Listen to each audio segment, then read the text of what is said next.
Voilà, j'ai eu une petite application, c'est Livestorm. C'est les joies du direct. Alors Xavier, à toi maintenant. Donc rapidement, Xavier est une figure connue évidemment de la mobilité à Bruxelles et en Belgique parce qu'il est administrateur délégué de Espace Mobilité, qui est un bureau d'études et de conseil, et qui est aussi à la genèse de plusieurs initiatives, notamment le Maestro Mobile. Vous avez peut-être dû entendre quelques pubs à la radio récemment.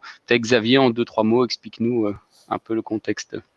Bonjour à tous, bonjour Julien. Espace Mobilité, donc société de conseil privé établie à Bruxelles et en Belgique depuis 25 ans. Donc on accompagne les opérateurs de transport public, les villes, régions, communes et de plus en plus les entreprises et les startups pour les questions de mobilité.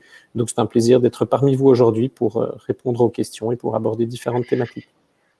Parfait. Voilà, et avant de commencer, rapidement m'introduire pour ceux qui ne connaissent pas et connaissent pas Bipark. Donc moi, j'ai lancé Bipark il y a 9 ans. Bipark est une start-up qui a grandi au fur et à mesure des années, parce que ça fait déjà un peu plus de 9 ans que j'ai lancé cette initiative. Et Bipark est à cheval entre la mobilité et l'immobilier, parce que on a une activité d'exploitation, on rentabilise des parkings qui sont vacants pour apporter des solutions de mobilité, voitures, vélos, bornes de recharge, voitures électriques, et aussi très récemment, on a développé une solution, un logiciel de gestion qui aide notamment les sociétés et les propriétaires à optimiser leur place. Et donc, dans ce contexte, on a voulu proposer à certains de nos clients, prospects ou acteurs publics de participer à ce webinaire parce qu'aujourd'hui, on est dans un contexte qui est en pleine évolution et mutation. Ce contexte actuel qu'on le connaît tous, évidemment, il nous a obligés à repenser nos habitudes de vie, de travail et aussi de déplacement. Il suffit de ouvrir les yeux quand on se déplace dans le cadre de ces déplacements domicile-travail le matin pour voir que les infrastructures ont évolué, la manière de se déplacer a évolué aussi. Et donc pour cette semaine de mobilité, Bipark a donc décidé d'organiser cette séance pour répondre à une série de questions et aussi pour vous informer de certaines évolutions, pour nous aider à repenser évidemment cette mobilité au sein de votre entreprise ou votre organisation et de voir s'il n'y a pas des best practices et des infos intéressantes, toujours dans le cadre de ces déplacements domicile-travail. Alors, on sera normalement plus ou moins 70-80 personnes. Là, on voit qu'il y a déjà 50 personnes connectées. On va commencer et laisser les retardataires nous rejoindre. Alors, on a plusieurs personnes qui posent des questions. Alors, mis à part s'il y a des questions où on pense que c'est vraiment des éléments où il faut répondre maintenant, ce qu'on propose, c'est retenir une série de questions et d'y répondre à la fin du webinaire. La personne d'Espace Mobilité, pour Madame Tass qui pose la question, c'est bien Xavier Takoun, donc qui représente le bureau Espace Mobilité. Donc voilà.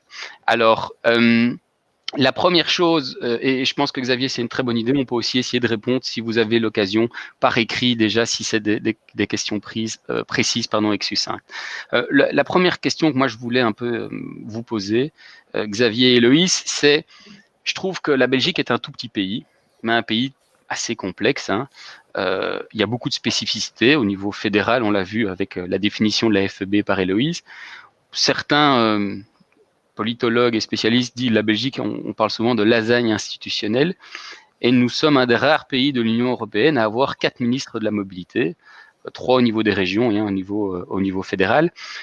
Comment est-ce qu'aujourd'hui, cette structure finalement, qui est notre structure étatique et légale, comment est-ce que ça se retranscrit au niveau de la mobilité? Est-ce qu'il y a des similitudes entre la Flandre, Bruxelles et la Wallonie au niveau des plans stratégiques de mobilité? Je ne sais pas si Xavier, au niveau d'Espace Mobilité, si vous avez analysé des tendances et des différences.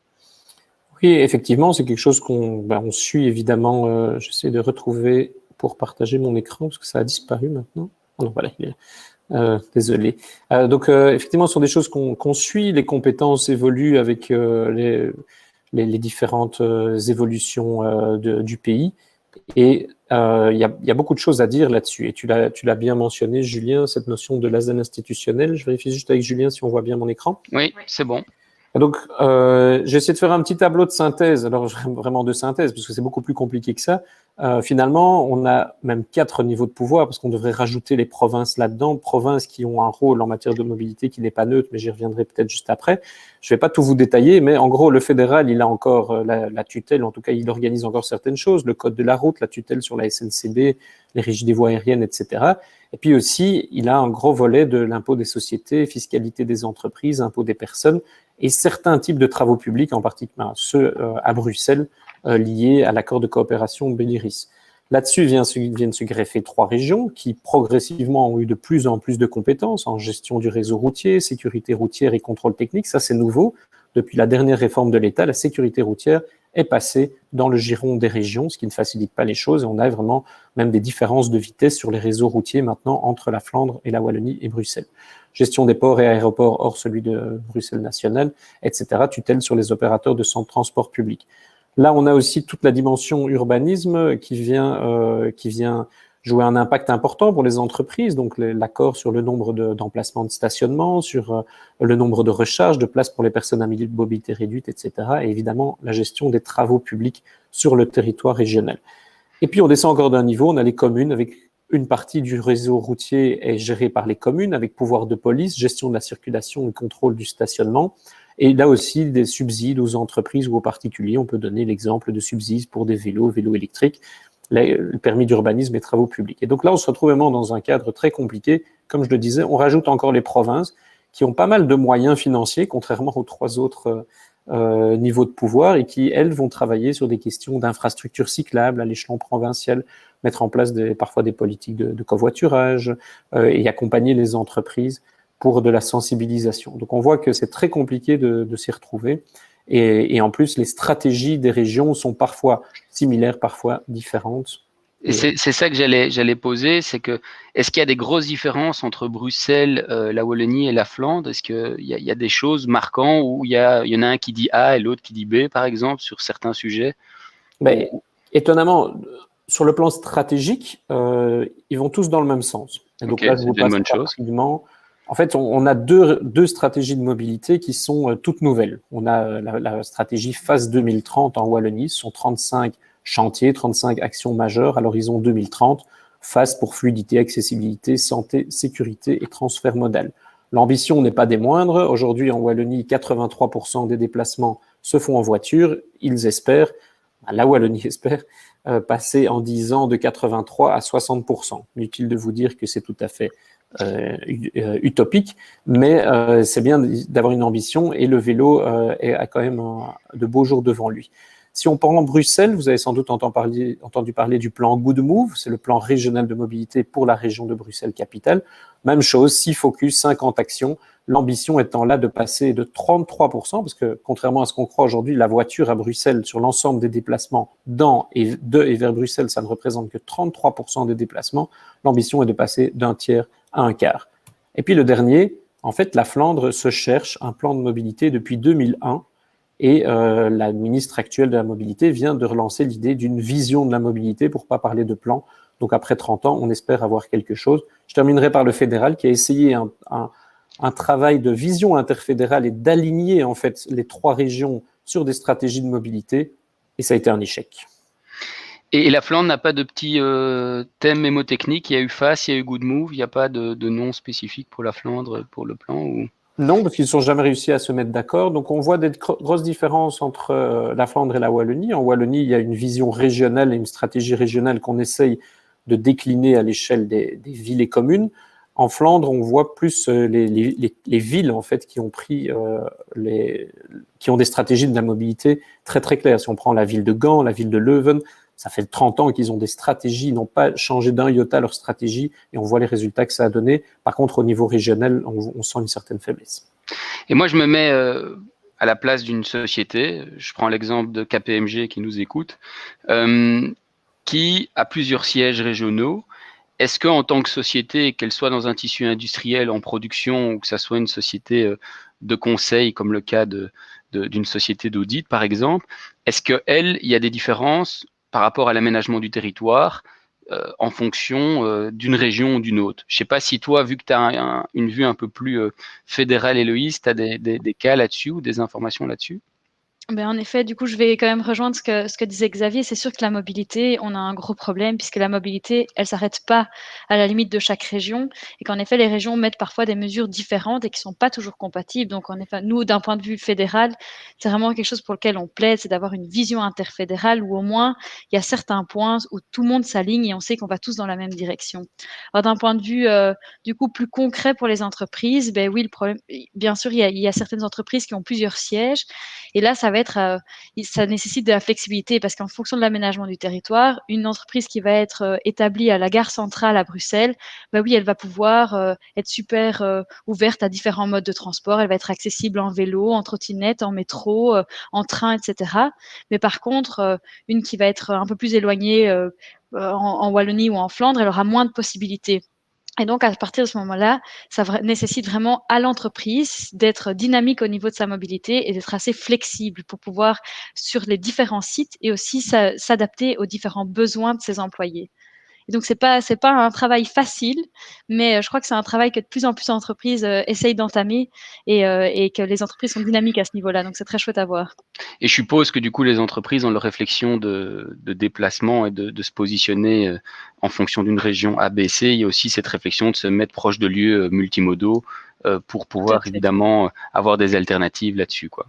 Tout à fait. On voit quand même qu'il y a des entreprises qui justement déménagent de plus en plus aussi en fonction des besoins de leurs employés. Ils décident de se mettre à des points plus stratégiques pour eux. Donc on voit par exemple, il y a plusieurs entreprises qui se sont déplacées du centre de Bruxelles vers par exemple le centre de Zaventem parce que c'est toujours accessible en train. Mais par contre, ils avaient plus de gens qui venaient de la périphérie de Bruxelles et donc en voiture, c'est plus accessible que de devoir rentrer dans la ville. On le voit aussi ici, il y a à la gare du Nord, par exemple, il y a beaucoup d'entreprises maintenant qui se déplacent vers là-bas. Mais par contre, il y en a d'autres qui vont se rapprocher du centre. Donc, ça dépend vraiment des besoins de chacun et des besoins de leurs employés à chaque fois. Alors, juste une petite réflexion, est-ce que du coup on risque pas de se retrouver dans des quartiers où finalement on va être monofonctionnel parce qu'on va avoir toutes les entreprises qui vont être à la gare du Nord et on va créer une espèce de défense bis comme on a à Paris? Comment alors essayer de continuer à favoriser une certaine mixité? Bon, ça c'est plus une question qu'il faudrait parler d'un point de vue urbanisme, mais pour qu'évidemment les quartiers continuent à vivre tant la journée que la nuit. Xavier, je ne sais pas si tu nous entends, parce que je vois que tu as parfois des pertes de réseau. Oui, j'ai été éjecté, mais je suis de Tu as nouveau été là. Je vous éjecté, entendais mais toujours, mais on t'a désactivé la vidéo, je crois, par une raison. Enfin, il y a une question de vidéo. Je suis pas sûr que ça réapparaîtra. En tout cas, je sais pas. Héloïse, tu vois Xavier? Ah voilà, il Oui, maintenant je réapparaît. Xavier. voilà, je Euh, vais la mettre. Tu et l'as souligné, Julien. je sais Xavier que Vas-y. vous avez été particulièrement, parce que je vous suis sur notamment LinkedIn, actif pendant la crise sanitaire et pendant le confinement, et que vous avez mené toute une série d'enquêtes et d'études que j'ai eu le bonheur de répondre. Et je voulais savoir si, par rapport à ces enquêtes et études, par rapport à la crise qu'on vit encore, hein, cette crise sanitaire, vous avez vu des changements importants d'un point de vue mobilité, et quelles seraient aujourd'hui, s'il y a des conclusions ou des différences par rapport à la situation avant et la situation aujourd'hui, quelles seraient-elles? Effectivement, on a mené une enquête pendant le confinement dur, j'aime bien l'appeler comme ça, on est en avril-mai. Je vais de nouveau partager mon écran un instant pour vous montrer deux, trois choses. On a réalisé une enquête auprès de 3000 répondants avec une représentation géographique correcte, on va dire, mais une représentation de la région flamande, il faut bien le dire. On avait, mais par contre, une bonne représentation au niveau des âges et des occupations des personnes. Alors, ce qui est intéressant de voir, c'est que sur une base déclarative, 4 personnes sur 10 déclaraient que leurs habitudes de mobilité allaient changer après le confinement, que ça a été un révélateur de beaucoup de choses. Le home working, le fait de prendre son vélo avec les enfants ou la peur du transport public, souvent de manière infondée en fait, mais malheureusement, c'est des messages qui ont véhiculé. Et on voit aussi qu'évidemment, le télétravail a eu beaucoup d'effets. Et donc ça, on le voit maintenant. Xavier, je pense que commente surtout, parce que je pense que pour le moment, tu n'as pas assez de connexion, donc on ne voit pas l'infographie. Néanmoins, on pourra l'envoyer aux personnes après le webinaire. Donc, on pourra envoyer l'ensemble des documents qui ont été partagés. Donc, n'hésite pas à commenter et à les expliquer surtout, parce qu'on voit pas ton écran. Ok, parfait. Ben, désolé, je sais pas, je suis dans un autre endroit, c'est notre connexion. Et je m'en excuse, mais donc vous me croirez sur parole. Mais cette enquête a démontré que aussi un tiers des répondants ont dit qu'ils allaient faire plus de vélo, qu'un tiers allait beaucoup moins utiliser le transport public. Et finalement, au niveau de l'utilisation de la voiture, on était dans des choses plus ou moins similaires, même peut-être un peu moins que précédemment, notamment par le recours au télétravail. Et ce qui est intéressant, c'est que de voir maintenant qu'on est à la rentrée et que d'autres enquêtes ont aussi démontré la même chose, ben, on a observé 75% de cyclistes en plus à Bruxelles les premières semaines de la rentrée. On a malheureusement aujourd'hui toujours de l'ordre de 30 à 40% d'utilisateurs en moins sur les réseaux de transport public, mais on n'a pas de chaos routier. Donc quelque part, toutes les enquêtes étaient quand même étaient proches de la réalité. Et ça amène à une vraie réflexion sur la manière de changer nos habitudes de mobilité, de les retravailler. Et il est évident que les entreprises sont au cœur du dispositif par rapport à cela, même si on cherche un retour à la normale en termes de travail, en termes de productivité, en termes de relations sociales. En matière de mobilité, on est dans un living lab géant pour l'instant et il faut en tirer parti tous ensemble.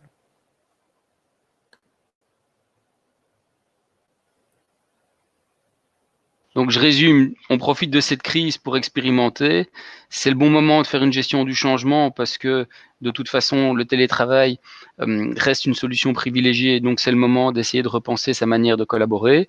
Grosse tendance au vélo, mais est-ce que tu ne penses pas que c'est aussi la période qui est propice vu la météo? Est-ce que si la semaine de la mobilité et la rentrée aurait été début février, est-ce que les 75% d'augmentation de cyclistes auraient été identiques? C'est quelque chose, évidemment, on ne saura jamais le savoir. Il faut juste voir si ça, évidemment, ça va perdurer, évidemment, jusqu'à la fin de l'année et début de l'année prochaine. Et alors, moi, ce qui m'étonne, c'est cette diminution de transport public. Tu dis 30%, c'est dû à quoi? Parce que les gens ont peur d'aller dans les transports en commun à cause justement de la distanciation sociale qui est peut-être plus dure à respecter. C'est quoi la raison? C'est beaucoup de choses différentes. Il y a d'abord la peur de la promiscuité. Ça, c'est une réalité. Donc, les gens vont éviter. C'est pour ça qu'en fait, la marche et le vélo ont tellement le vent en poupe, hein. Avant, on prenait le bus parfois pour 3-4 arrêts ou le métro pour aller. Maintenant, pour aller dans le centre-ville, maintenant, on va prendre un autre mode de transport. Il y a le home working. Je veux dire, 60% des entreprises ont indiqué, en tout cas pour une enquête faite par le VIS, 60% des entreprises ont indiqué qu'elles allaient maintenir un niveau de télétravail élevé jusqu'en décembre. Et ça se ressent directement, certainement sur le réseau ferroviaire, mais plus globalement sur le réseau de transport public. Et puis, n'oublions pas qu'il y a toute une partie de nos activités quotidiennes qui n'existent plus. Je veux dire, l'événementiel, on en parle suffisamment. Il y a beaucoup de choses, en fait, qui ont été diminuées et on surestime souvent la mobilité liée au travail. Mais en fait, il y a les autres éléments de la vie qui ont progressivement repris, mais pas complètement. Et tout ça explique cette chute assez vertigineuse et de long terme sur les réseaux de transport public. Ok, mais merci en tout cas pour vous deux pour cette introduction sur vraiment la partie géographique avec les différences, comment est-ce qu'au niveau temporel, cette crise nous a forcé à nous adapter et enfin, quelles sont aujourd'hui les tendances des différentes sociétés. Moi, quand j'entends mobilité, souvent quand on va chez des clients ou autour ici de nous dans notre écosystème, mobilité est souvent synonyme à complexité. Parce que on a parlé, il y a des règles et des différences d'un point de vue fiscal, légal, et ce genre de choses-là. Est-ce que les arrêtés sont clairs sur combien de bornes de recharge de voiture électrique je dois avoir dans mon bâtiment? Je donne un exemple sur quelque chose qui évidemment est directement lié à notre activité, mais on sait qu'il y a eu toute une série d'initiatives sur le budget mobilité, le cash for car et autres. Aujourd'hui, est-ce que très concrètement, on nous demande à nous d'évoluer et de changer. On nous demande de faire des labs et de tester, mais est-ce qu'aujourd'hui, le cadre légal suit? Alors, moi, je donne juste un petit insight en introduction. C'est une problématique que touchent beaucoup d'entreprises qui louent des surfaces de bureaux. Et là, je prends l'exemple bruxellois, qui est l'exemple de la taxe Cobras. Donc, pour ceux qui l'ignorent, le Cobras est une taxe régionale qui vise à, dans les renouvellements de permis d'environnement, diminuer le ratio de places de parking par mètre carré de bureau. Et donc l'implication directe que ça a, c'est que la société qui avant avait une place de parking par, je dis un chiffre, 100 mètres carrés de bureau se retrouve avec une place de parking par 200 mètres carrés de bureau. Et donc du jour au lendemain, elle doit trouver une alternative pour 50% de ces places de parking. Est-ce que c'est une bonne, est-ce que c'est une mauvaise chose? Nous, notre but, c'est pas de nous positionner ici aujourd'hui. La règle, elle est là. Il faut s'adapter. Et donc nous, en tant qu'entreprise, on doit s'adapter et offrir des solutions. La difficulté qu'on voit aujourd'hui, c'est que chaque bâtiment a des configurations différentes en fonction de ses occupants, qu'il est possible de demander des exonérations en fonction d'une activité X, Y ou Z, et en fonction de l'affectation qu'on va faire, il est possible à nouveau de changer. Et donc, moi, je vois que rien que pour un seul arrêté, l'ensemble d'interrogations que soulève évidemment cet arrêté, c'est difficile à gérer, et donc finalement, les administrations se retrouvent à devoir gérer, à faire presque du cas par cas. Est-ce que aujourd'hui, et c'est peut-être Héloïse, tu as des informations là-dessus. Est-ce que là, je parlais de quelque chose qui touche plus l'infrastructure, à savoir quelque chose qui touche au bâtiment. Est-ce qu'au niveau de la mobilité des personnes, donc des employés des entreprises, est-ce qu'aujourd'hui, ce besoin de sur-mesure d'une entreprise par une autre est aussi nécessaire, ou aujourd'hui, il y a un cadre qui est assez facile et il y a moyen de mettre en application sur toutes les sociétés? Donc, par exemple, le budget mobilité ou je ne sais pas, le plan cafétéria. Est-ce que tu sais un peu nous repréciser aujourd'hui ces éléments-là? Bon, ben pour répondre à ta question, en tout cas, le cadre n'est pas facile, ça c'est certain. Parfois aussi, on attend quand même une vision à plus long terme. Par exemple, ici maintenant, donc il y a le gouvernement, enfin notre potentiel futur gouvernement qui est en discussion.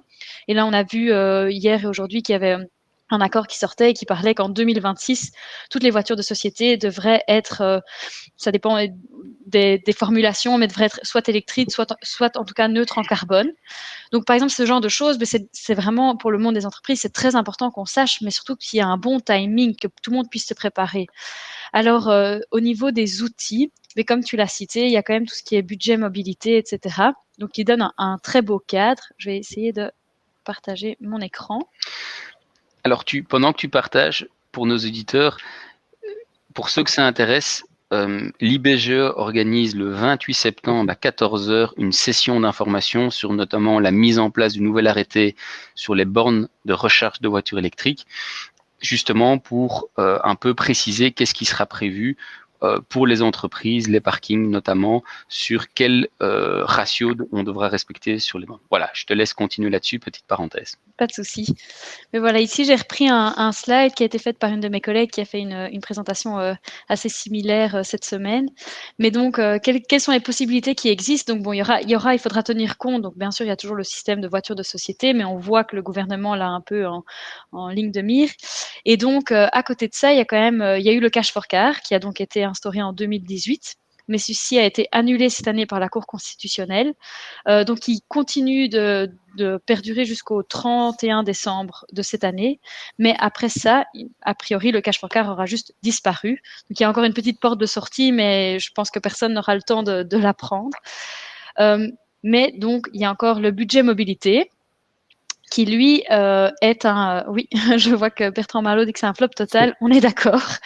Mais à côté de ça, il y a le budget mobilité qui a été instauré en 2019 par la loi du 17 mars. Donc là, l'idée est vraiment c'est pour les personnes qui ont une voiture de société, et de l'échanger contre un budget qui va être basé sur 3 piliers. Je vais pouvoir expliquer un peu plus à côté. Et puis à côté de ça, beaucoup d'entreprises n'ont pas attendu qu'il y ait cette loi-là et ont décidé de déjà instaurer, de changer leur politique parce que comme on en parlait avant, ils ont déménagé. Il y a de plus en plus d'entreprises qui sont conscientes qu'elles peuvent avoir un impact important au niveau de la mobilité et qui donc ont été de l'avant et ont instauré des budgets mobilité un peu homemade. Et donc, parce qu'on est d'accord, c'est un sujet qui me concerne directement, mais tu parles bien, désolé, reviens juste sur ton slide d'avant. Le parking ne fait pas partie du budget mobilité. Non, tout à fait. Or, c'est une dépense importante. Voilà, petite parenthèse, mais donc légalement, ça ne fait pas partie du budget mobilité, quoi. Tout à fait.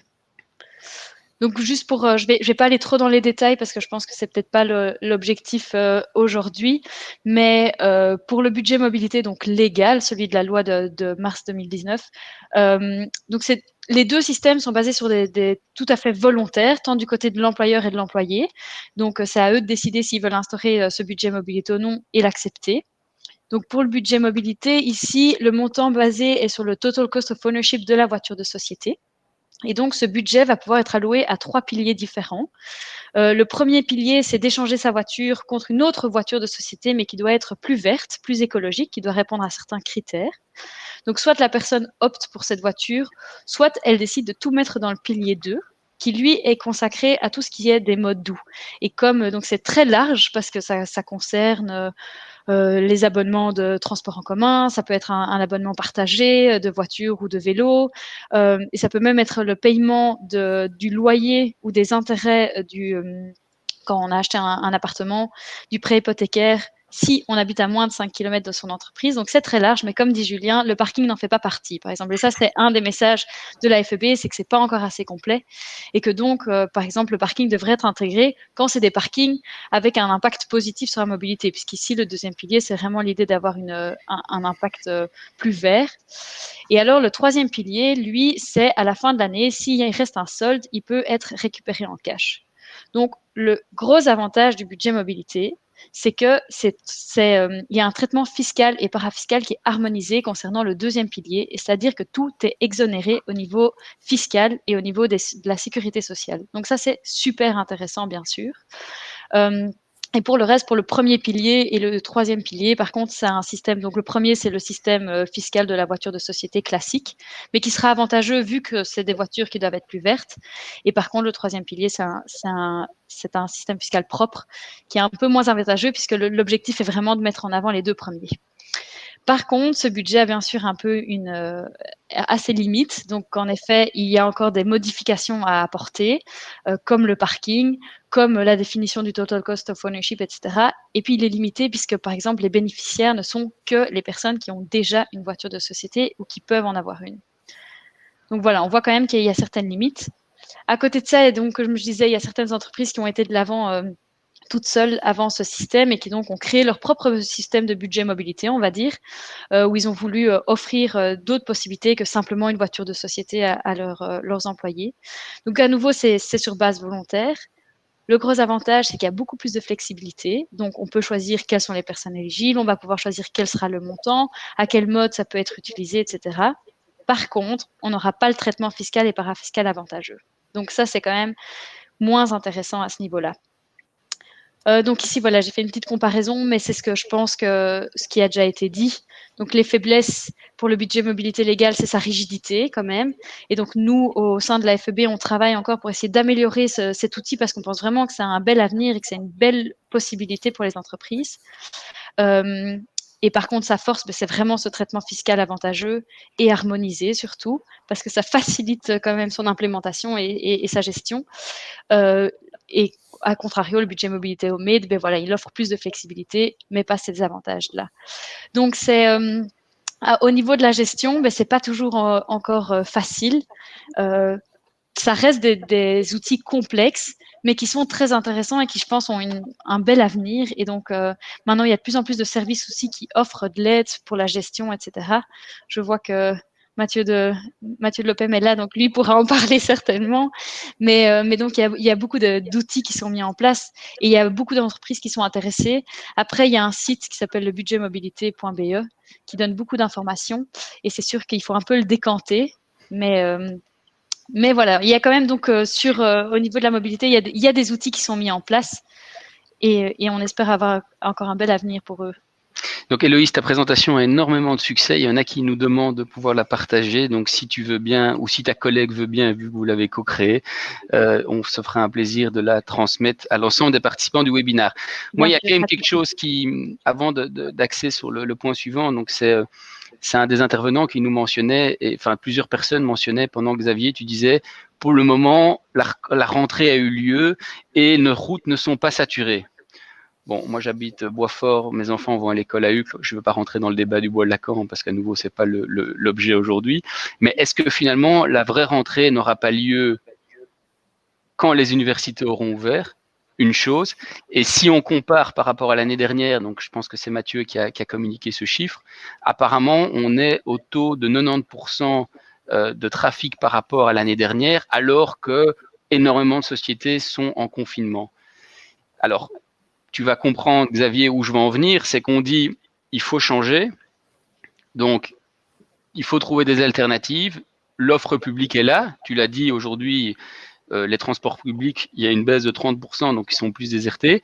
Il y a une offre multimodale qui a apparu. Il suffit d'ouvrir ses yeux dans la rue. Alors, les opérateurs changent de temps en temps, mais les principes restent le même. Ça, à savoir, avec une application, pouvoir ouvrir des éléments de mobilité. Est-ce qu'aujourd'hui, c'est un problème d'offre? Est-ce que c'est un problème de demande? Et quel rôle on a à jouer? Est-ce que c'est les privés qui doivent jouer un rôle? Est-ce que c'est le pouvoir public? Quel est, votre sentiment par rapport à ça? Tout d'abord, par rapport aux 90%, c'est vrai que c'est intéressant et on analyse les données TomTom depuis une dizaine d'années, puisqu'on on a accès à ces données. C'est bien 90% par rapport à la même semaine l'année dernière. Donc, il est évident, quand les universités vont commencer, ça va augmenter. Mais l'année passée aussi, ça a augmenté. Et donc, en fait, le différentiel, potentiellement, va rester. Après, si on s'intéresse sur le fait que beaucoup d'entreprises sont encore en télétravail, de nouveau, c'est tout à fait vrai, mais il faut savoir que dans les PME, etc., les gens sont beaucoup moins en télétravail que dans les grandes entreprises et que le taux d'utilisation du transport public est beaucoup plus important dans les grandes entreprises que dans les PME, parce que les grandes sociétés de type AXA ou autres, localisées dans des centres urbains, ils ont une part de gens qui utilisent le transport public qui est très, très élevée. La question est de savoir si quand on va redémarrer et qu'on va supprimer le télétravail, est-ce que les gens vont retourner dans le transport public? Parce que ça, c'est le vrai enjeu. Mais pour l'instant, en tant qu'on est avec des niveaux de télétravail, etc., moi, je pense que voilà, il n'y a pas de grand drame. Et puis, je pense surtout que cette crise nous a montré qu'on pouvait être terriblement flexible. On s'est mis en téléworking de manière nationale en 10 jours. Je pense que les gens aujourd'hui, ils vont prendre des habitudes aussi de dire oui, je vais aller au bureau aujourd'hui, mais je vais pas aller à 8h30 parce que ma réunion est à 10h. Donc je vais aller déposer mes enfants en vélo, puis je vais retourner bosser pendant 1 heure à la maison, et puis je prendrai le train ou ma voiture quand il y a moins de monde.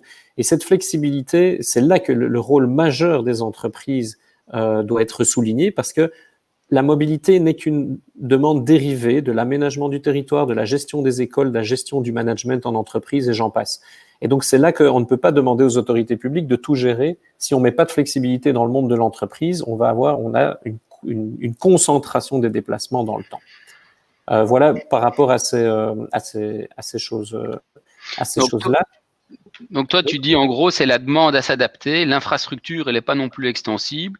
Les routes sont ce qu'elles sont, on attend des alternatives, le RER et autres, mais qu'en s'adaptant, comme on a pu s'adapter du jour au lendemain avec la crise sanitaire, en nous obligeant à nous confiner, en faisant du télétravail et en adaptant nos heures d'arrivée, finalement, ça nous permettrait d'aplanir cette courbe de l'offre et de la demande pour pouvoir éviter évidemment des problèmes de pic, comme on a connu ça les 20 dernières années finalement.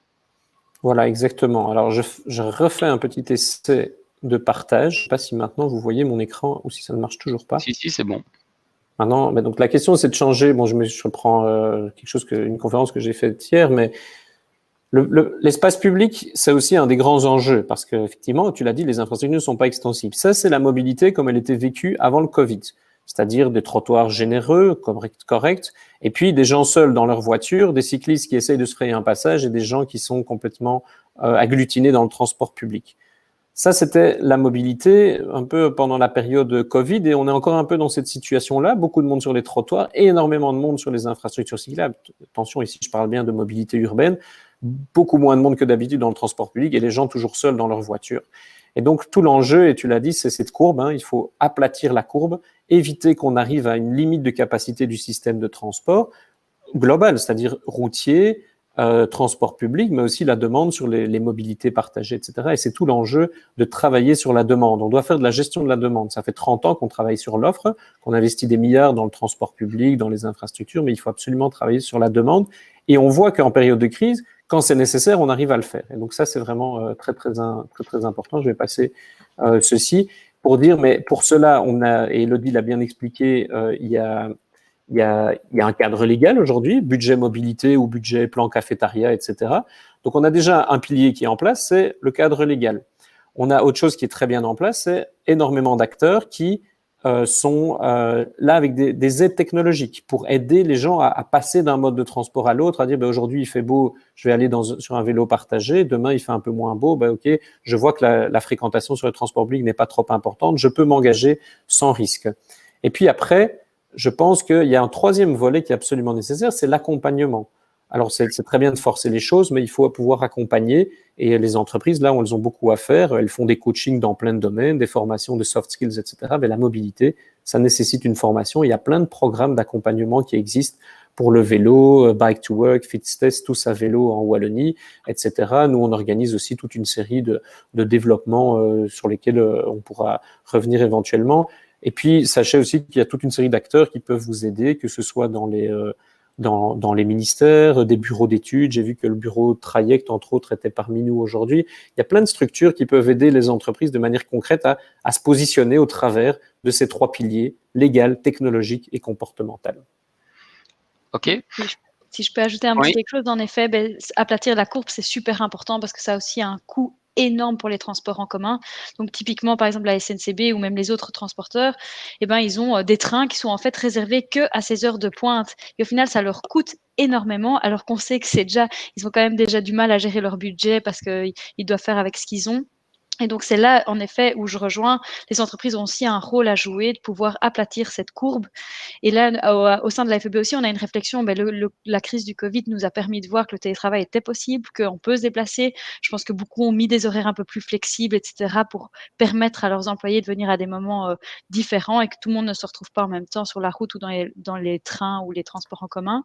Et il y a une réflexion qui se fait au sein de la FEB pour aider en tout cas les entreprises à aller encore plus loin vers ça, pour pouvoir aider à changer le cadre légal, pour que ce soit encore plus facile à mettre en place.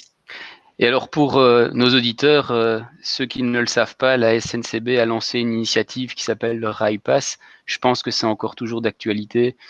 Jusqu'à la fin septembre, vous pouvez vous inscrire et recevoir un Rail Pass qui vous permet de naviguer dans la Belgique et je pense de manière gratuite. Oui. Et donc voilà, n'hésitez pas. Et la SNCB et la STIB a lancé maintenant une application qui permet de savoir le taux d'occupation du train ou de leur transport en commun. Et donc ça permet de savoir s'il y a vraiment du monde ou pas et d'un peu, en fonction, choisir son moment. Alors, je peux me permettre, Julien, de rajouter ? Oui, vas-y. Moi, c'est un chiffre que je donne souvent quand on accompagne les entreprises. Dans une entreprise, il y a 1 personne sur 6 qui a des contraintes temporelles très fortes. Et c'est qui ? C'est les parents avec des jeunes enfants. Parce qu'il y a un gros problème de perception. Quand on est dans une entreprise et qu'on a soi-même des enfants en bas âge, on se dit « Ah, mais tous mes collègues sont dans cette situation-là ». Mais pensez au nombre de primo-arrivants, des jeunes célibataires ou pas célibataires qui n'ont pas d'enfants et qui seraient très contents d'arriver à 10h et quitter à 20h, avec des gens qui sont plus proches de la pension et qui, eux, seraient très contents d'arriver à 7h et partir à 16h. Et donc, en fait, il y a une capacité de changer, mais aujourd'hui, tout est basé sur les rythmes scolaires qu'on surestime dans l'entreprise. Je rappelle, 1 personne sur 6 en moyenne dans les entreprises a des contraintes temporelles très, très fortes, essentiellement les familles monoparentales avec enfants. Et aujourd'hui, Xavier, si tu aurais des idées qui permettraient justement à aider ces sociétés tu as accompagné l'accompagnement, il y a plein d'ASBL, Pro Vélo en font partie sur la partie vélo, mais pour justement aider ces sociétés à actionner ce changement, est-ce que il y a une checklist, je pense, qui a un peu tourné, hein. Est-ce que tu pourrais un peu partager quelques idées clés comme ça qui pourraient nous aider dans nos réflexions ? Il y en a beaucoup. D'abord, je voudrais faire référence à un travail qui a été fait par l'Union Wallonne des entreprises, et un document qui est tout à fait disponible pour plein de monde. Tu me confirmes qu'on voit mon écran ? Tout à fait. Voilà, donc ça c'est un document assez intéressant, je dirais c'est universel quelque part, 50 fiches actions pour la mobilité de votre entreprise. Ce qui est intéressant dans ce document, c'est que il y a 5 piliers. La gestion en entreprise, le fait de mettre à disposition des cartes de paiement pour le budget mobilité ou une application multimodale qui va monitorer les déplacements, c'est la gestion des abonnements de transport public, etc. Et le fait d'avoir un mobility manager ou autre. Il y a des démarches de communication.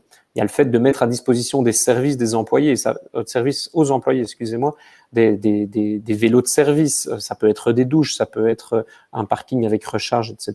Il y a la notion des infrastructures, et là on est vraiment dans du plus lourd, mais aussi travailler sur les infrastructures qui mènent vers l'entreprise, et donc collaborer avec les autorités locales et régionales pour améliorer, par exemple, la cyclabilité aux alentours de l'entreprise.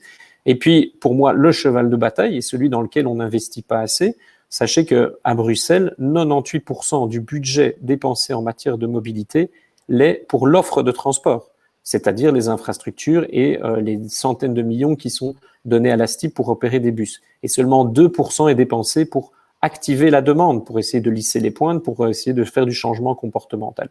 Donc je vous invite vraiment à découvrir cette toolbox en fait qui est sur le site de l'Union Wallonne, qui pour l'instant n'existe qu'en français, mais je pense que vous donnera déjà énormément d'idées sur ce qu'il y a moyen de faire de manière globale en termes de stratégie. Okay. Et après, j'ai encore une minute ou pas? Ouais, vas-y, on est là. Alors il faut que je retrouve le bon PowerPoint. Alors je vais essayer de retrouver le bon PowerPoint parce que j'en ai beaucoup. Voilà. Et donc je suis passé un peu vite, c'est vrai, je suis allé un peu. Mais ce que je voulais dire, donc la planification dans une entreprise, c'est d'abord une planification stratégique. Ça sert à rien de faire des grands diagnostics qui vont prendre 6 mois. Hein. Toutes les entreprises sont quasiment les mêmes. Il y a des invariables. Alors, il y a quelques ajustements.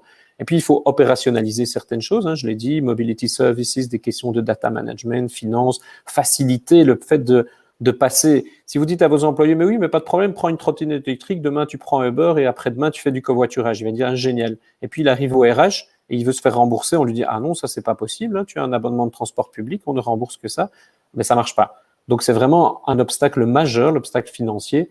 Et donc, ça, il faut pouvoir le régler. Et puis, il y a l'activation dont on a déjà parlé. Donc, ici, ben, voilà, comme tu l'as dit, il y a plein de programmes d'accompagnement. La plupart sont gratuits, avec mise à disposition de vélos ou de trottinettes, avec coach en entreprise qui vont former les gens, avec toutes sortes de choses qui existent. Et ça existe sur les 3 régions. Ici, je vous ai montré quelques exemples pour ceux que ça intéresserait. Donc, je vous invite aussi à voir notre site maestromobile.eu.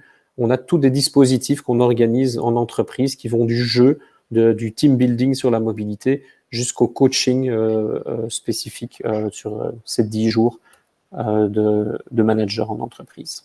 Donc, voilà. Donc, moi, ce que je retiens ici, c'est que il y a des différences entre les régions. Il y a des différences au niveau des secteurs. On ne réfléchit pas quand on est une PME, on ne réfléchit pas quand on est une multinationale. On voit qu'on a mis un cadre légal et un cadre fiscal. On marque qu'il y a une volonté de changer. Il y a un moment, on n'aura juste pas le choix pour toutes les raisons qu'on connaît, que ce soit la demande de flexibilité des collaborateurs. Mais finalement, tout ça tourne autour de l'humain. Enfin, nous, pour la petite expérience chez Bipark, on a une moyenne d'âge de 28 ans.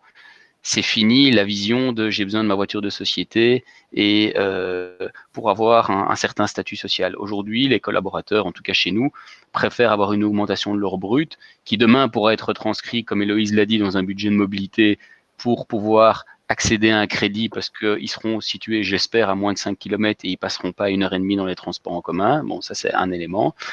Mais donc on parle d'humain. Comment est-ce qu'on peut justement sensibiliser, alors il y a des jeunes, il y a des moins jeunes et il y a des personnes plus âgées, ces humains à changer. Donc comment est-ce qu'on peut sensibiliser nos employés à cette nouvelle mobilité? Est-ce que ça passe par une sensibilisation par la peur en disant c'est une urgence climatique et si on ne le fait pas, nos futures générations vont en pâtir? Peut-être. Est-ce que ça passe par de la défiscalisation et des incentives au niveau fiscal comme le cas du budget mobilité, ou est-ce que ça passe par une certaine suroffre, notamment ce qu'on voit en voirie avec tous ces éléments de multimodalité, où il y a un aspect assez ludique, finalement, applicatif, etc. Quelle est là-dessus, je ne sais pas Héloïse, dans ces plans de mobilité, quelle est la place de l'humain par rapport à ça et comment est-ce que finalement les employés réagissent? Je ne sais pas si tu as, pour finalement oser ce changement qu'on leur demande. Je pense que la place de l'humain, elle est quand même essentielle parce qu'au final, au niveau de la mobilité, c'est très personnel. Je rebondis un peu sur ce que disait Xavier. On se base a priori sur un canevas classique de quelqu'un avec une famille, etc. Mais en fait, c'est très personnel. Chacun peut se déplacer comme et les besoins évoluent en plus avec l'âge, etc. Et donc, je pense qu'en tant qu'entreprise, on doit essayer d'avoir cette flexibilité pour pouvoir répondre aux besoins de ses employés, si on veut pouvoir changer la mobilité en tout cas, et ne pas rester dans un cadre fixe qu'on offre à tout le monde et qu'au final ne conviendra pas à tout le monde. Enfin, typiquement, quand je vois au sein de la FEB, oui, il y en a qui ont besoin d'une voiture et donc ils feront leur déplacement en voiture. Mais peut-être qu'au final, dans 2 ans, ils n'en auront moins besoin parce qu'ils n'auront plus des enfants en bas âge et donc ils changeront. Et donc, je pense que vraiment, l'entreprise doit à ce niveau-là pouvoir être très flexible et le budget mobilité offre un beau cadre fiscal et légal à ce niveau-là. Et puis, je pense aussi que, comme dit Xavier, les entreprises doivent être vraiment proactives pour aider leurs employés à y aller. Alors, tout le monde ne va pas changer du jour au lendemain. Je pense qu'un des gros défis en mobilité, c'est le changement d'habitude. La crise du Covid nous permet un peu d'avancer beaucoup plus rapidement dans ce changement d'habitude, mais il faut prendre les gens par la main et leur dire, viens, on va venir à vélo aujourd'hui et tu vas voir, ça va être sympa. Et voilà, et le lendemain, ils vont venir autrement, mais ça fonctionne petit à petit et il ne faut pas négliger non plus tous les à côté. Donc, il y a bien sûr tout le traitement fiscal et le rendre facile, etc. Mais typiquement, pouvoir avoir des casiers pour mettre ses affaires au sein de l'entreprise ou des douches pour des personnes qui viendraient même en courant ou en vélo, des choses comme ça. C'est tous des petits à côté, mais qui permettent vraiment de faciliter et donc de donner envie aux employés. C'est là que les employeurs peuvent aussi avoir un impact positif, je pense. Donc on revient sur l'infrastructure qui nécessite parfois des budgets évidemment plus importants, mais c'est vrai que si on lisse le budget finalement d'une voiture de société, ses entretiens, l'essence, avec éventuellement une participation en vélo et un aménagement d'un parking vélo ou un aménagement d'une douche, je pense que le calcul de rentabilité peut être vite fait. Je me permets de rebondir là-dessus parce qu'on parle énormément du vélo depuis le début ici de ce webinaire. Je pense que c'est une des résultantes de la politique de mobilité qui est mise en place aujourd'hui par Groen et donc le cabinet de Elk van den Branden. À nouveau, l'idée ici n'est pas de prendre des positions politiques, mais ce qu'il faut avouer aussi, c'est que quand l'infrastructure est là, ça facilite évidemment cette gestion du changement parce qu'on avait avant l'excuse de dire c'est au niveau de la sécurité, le fait d'avoir des pistes cyclables qui sont dédiées, on voit aujourd'hui quand même une augmentation drastique du taux d'utilisation. Après, est-ce que le vélo est l'alternative finalement à la voiture de société? Aujourd'hui, un autre positionnement de la région, et je prends l'exemple de Bruxelles, c'est vraiment la place du vélo cargo. Moi, j'étais encore cette semaine 2 jours à Paris. C'est pas du tout commun à Paris, les vélos cargo, à part pour les livreurs, autant qu'à Bruxelles. Et ça, je pense que c'est une spécificité bruxelloise aujourd'hui et qu'on est un peu first mover sur cet élément-là. Mais je pense que le vélo cargo est une vraie alternative pour ceux qui habitent Bruxelles, évidemment. Parce qu'on dit toujours, les déplacements de 1 à 7 km, c'est en vélo qu'on doit les faire. On n'ira pas plus vite, évidemment, en voiture. Mais voilà. Après, ces vélos ont un certain coût. Et on vient sur un problème qui est fondamental, c'est où est-ce qu'on les stationne. Vous habitez dans un appartement à Saint-Gilles au 4e étage, malheureusement, il vous est difficile de monter votre vélo cargo. Et là-dessus, nous, on est partenaire avec ProVélo, Bruxelles Mobilité, Bruxelles Environnement, Cambio, Urbike notamment, qui fait la livraison de l'Ice-Mile, pour un projet qui s'appelle Kergo Bike, qui a pour objectif le développement du vélo cargo. Alors vous allez me dire en quoi est-ce qu'une société de parking a un rôle à jouer là-dedans, mais justement pour pouvoir stationner ces vélos et apporter des solutions de stationnement qui permettent de la sécurité et qui permettent aussi de l'électrification de ces vélos, parce que ces vélos évidemment sont souvent électriques, et donc nous c'est un sujet qu'on bosse. Est-ce que c'est d'actualité complètement? Est-ce qu'on va attendre 6 mois pour le faire? Non, parce que c'est des entreprises majoritairement privées qui sont là derrière, avec des ambitions claires, et c'est de participer à cette évolution là-dessus. Parenthèse vélo. L'électrification, tu en as parlé aussi sur les volontés, Héloïse, en introduction, de passer d'ici un certain nombre d'années à une électrification complète. Donc d'abord, c'est la sortie du diesel et puis c'est la mise en place de l'électrique. On sait que Uber a des ambitions à l'horizon 2030, notamment sur l'ensemble de sa flotte. Cette électrification viendra par des solutions de rechargement, comme les vélos, je l'évoquais. Est-ce qu'aujourd'hui, c'est le public le public a son rôle à jouer? Ben oui et non, parce que rappelez-vous, est-ce que aujourd'hui on a attendu les pouvoirs publics pour mettre en place les stations à essence? Non. Nous, notre volonté et notre position là-dessus, c'est de se dire, en tant qu'acteur privé, il y a des business économiques viables qui sont à trouver entre opérateurs privés, ceux qui produisent les bornes, ceux qui commercialisent l'électricité et ceux qui consomment cette électricité. Et donc là-dessus aussi, on a des groupes de travail avec Sibelga, avec Engie, et on est à l'initiative d'un autre projet, je vous invite à regarder, qui s'appelle Electric Avenue.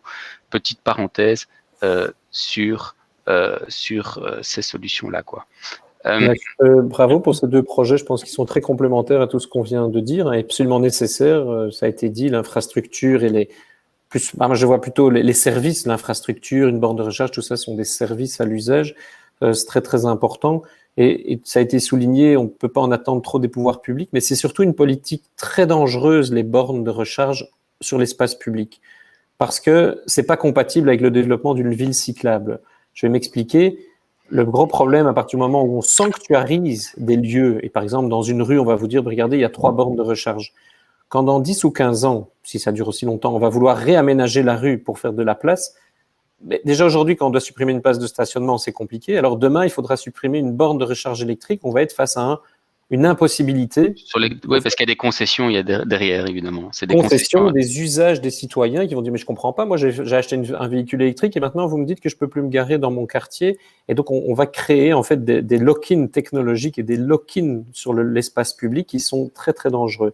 Et sachant qu'on a une réserve de capacité hors voirie à travers de la mutualisation d'espace, comme vous le gérez, je pense que c'est vraiment quelque chose qu'il faut avoir en tête, parce que on peut pas utiliser l'espace public pour de la privatisation d'une manière ou d'une autre, quoi. Pas une personne, mais en tout cas un comportement.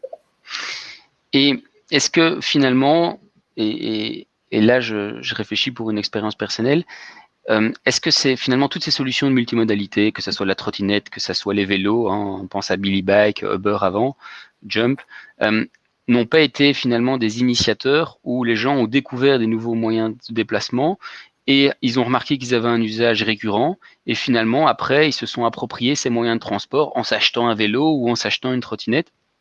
Est-ce que c'est pas finalement un des rôles de ces solutions multimodales, c'est de nous accompagner dans ce changement et de jouer ce rôle en fait de coach ou enfin, je pense pas que c'est dans leur business model parce que sinon c'est pas dans leur business model. Pour moi, la mobilité partagée, comme elle a été pensée en 2010 plus ou moins, la bulle est en train d'exploser pour moi.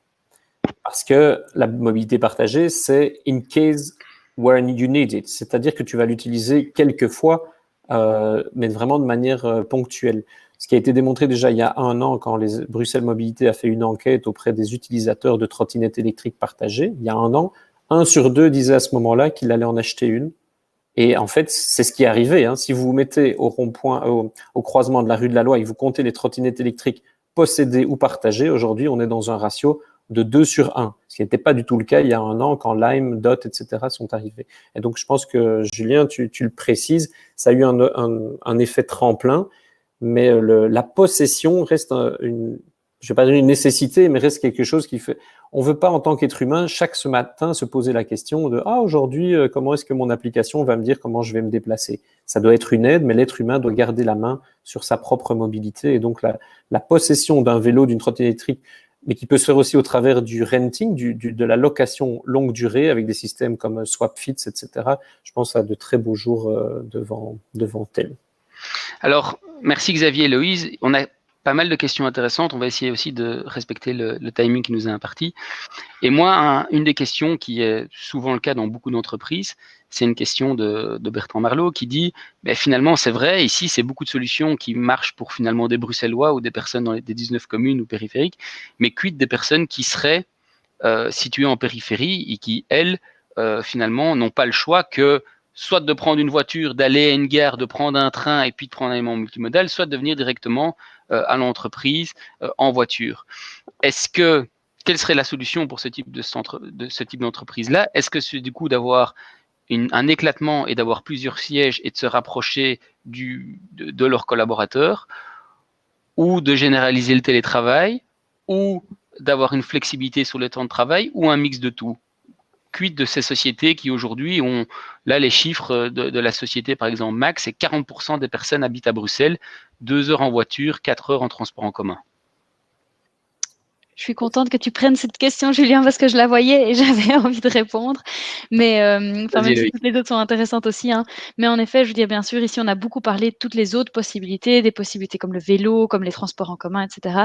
Mais c'est pas, ça va pas être le futur de tout le monde. La voiture continuera à exister, continuera à être utilisée. Et bien sûr, à la FEB, on continue à défendre comme on peut plus ou moins la voiture de société, surtout parce que on l'oublie trop souvent, c'est vraiment un pouvoir d'achat de l'employé. Et donc, c'est difficile de demain l'enlever puisque outre la mobilité, là on parle, c'est vraiment le pouvoir d'achat et ce que les employeurs peuvent offrir à leurs employés.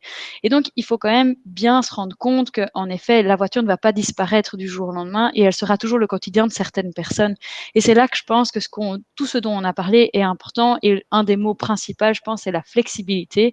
Et donc, c'est de pouvoir se dire, OK, on s'adapte. Certaines personnes continueront à prendre leur voiture tous les jours, mais d'autres, par contre, n'utiliseront pas alors qu'on leur avait donné une voiture de société qu'au final, ils n'utilisent pas parce qu'ils n'en ont pas besoin et qu'ils passeraient plus de temps dans les fils. Et donc là, c'est vraiment la flexibilité et ce mix de solutions. Donc en effet, aujourd'hui, le télétravail, c'est une de ces solutions. Les personnes qui ne peuvent venir qu'en voiture, ils seront peut-être contents de pouvoir télétravailler 2 jours par semaine. Et donc, c'est l'ensemble des solutions et pour l'ensemble des employés qui permettra d'arriver, je pense, à une meilleure mobilité pour tout le monde. Moi, si je peux intervenir, parce que je regarde le timekeeper. Moi, je suis tout à fait d'accord avec Héloïse. Chaque employé, on l'a dit, c'est du sur-mesure. Faire des campagnes dans l'ascenseur en disant changer de mobilité, oubliez en entreprise, ça sert à rien. Très honnêtement, ça sert à rien. Par contre, aller s'asseoir individuellement avec vos collaborateurs à la cafétéria, le jour où on retournera dans des cafétérias, pour demander est-ce que vous souffrez de votre mobilité, est-ce que vous savez qu'en tant que mobility manager, je peux vous aider, etc. Ça va avoir un impact.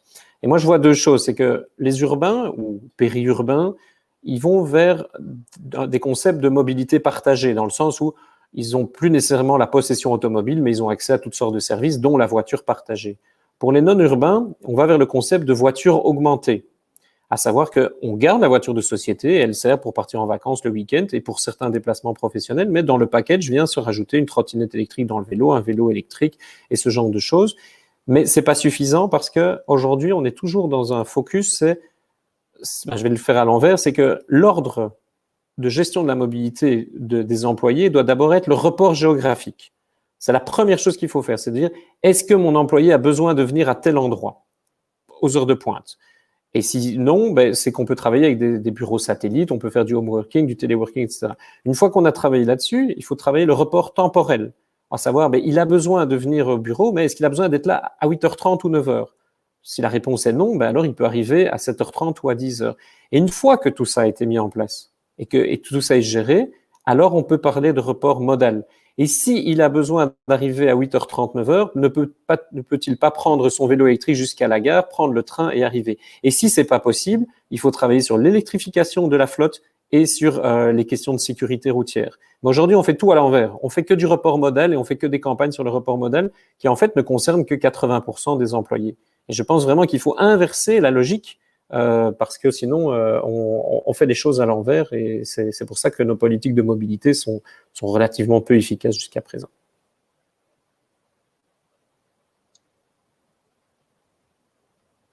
Ton micro, Julien, t'entends pas, Voilà, je disais, on terminera par là, mais est-ce que finalement la combinaison par des abonnements spécifiques, Mathieu faisait la remarque en disant, est-ce que finalement faire une combinaison, par exemple parking, transport en commun ou autre, ne serait pas aussi un accélérateur de changement pour évidemment forcer finalement les gens à venir à une gare, à mettre sa voiture et à prendre un train, et du train, ils devront de toute façon prendre un autre moyen de mobilité pour se rendre à leur boulot. Et moi, quelque chose que je trouvais assez intéressant qui a été fait notamment à la ville de Lyon, c'est qu'ils payaient des places de parking non pas par mois ou par jour ou par heure, mais par sortie. Ça veut dire, ils disent, voilà, tu payes une place de parking, c'est 120 € sur le mois. Par contre, tu as droit à 10 sorties et pas sorties additionnelles, c'est 10 €. Alors, c'est contre normalement ce que les exploitants de parking font, parce que plus les personnes ne sont pas là, mieux c'est. Mais en fait, c'est quelque chose qui est intéressant aujourd'hui, parce que ça force les personnes à travailler sur leur gestion du changement et de se dire, aujourd'hui, il fait beau, je ne vais pas aller utiliser mon joker et ma carte.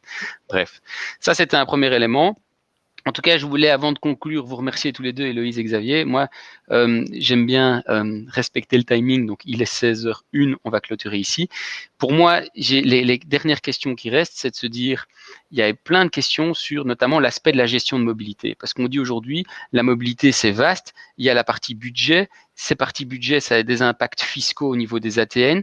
Quid aujourd'hui pour aider ces sociétés à aider ces ATN, à aider ces budgets mobilité? Et là, je pense que c'est un premier sujet qui est une première question qui est vaste. Et après, c'est comment est-ce qu'on peut rediriger. Il y a beaucoup de questions aussi sur comment aider à rediriger vers ces multiples solutions. On parle beaucoup aujourd'hui de masse et Xavier t'a montré plusieurs alternatives et de sociétés là-dessus. Xavier, je ne vais pas te demander ton avis sur le mass et autres parce que sinon on pourrait être ici jusqu'à 18h. Voilà. Donc, ce que je vous propose à tous, c'est de refaire cet exercice et de se concentrer plutôt sur. Aujourd'hui, on a eu une vision assez théorique. Les secteurs, l'impact fiscal, l'impact légal, comment est-ce qu'on peut sensibiliser les employés. Xavier, tu nous as donné quelques toolbox et on va vous les envoyer par mail. Mais finalement, un prochain sujet intéressant serait comment finalement mettre ça en application et quel outil. Parce qu'aujourd'hui, il y a plein d'outils, il y a plein d'applications et je pense que c'est quelque chose qui aidera tout le monde. Ça va? Ça vous va? Moi, ça me va, en tout cas. C'est important. Super. Merci en tout cas à tous à avoir été là un vendredi après-midi. Excellente semaine de mobilité, excellent dimanche sans voiture. Xavier, vous serez présent sur le boulevard de Waterloo ou pas? Mes collègues sont présents quelque part, mais je ne sais plus où. Mais, voilà, bon, n'hésitez pas si vous voulez tester des monoroues, des trottinettes et autres solutions multimodales. La semaine de la mobilité et surtout le dimanche sans voiture est un bon moment. Excellent après-midi à tous et bonne fin de journée. Merci Bipar, merci à tous, au revoir. Merci.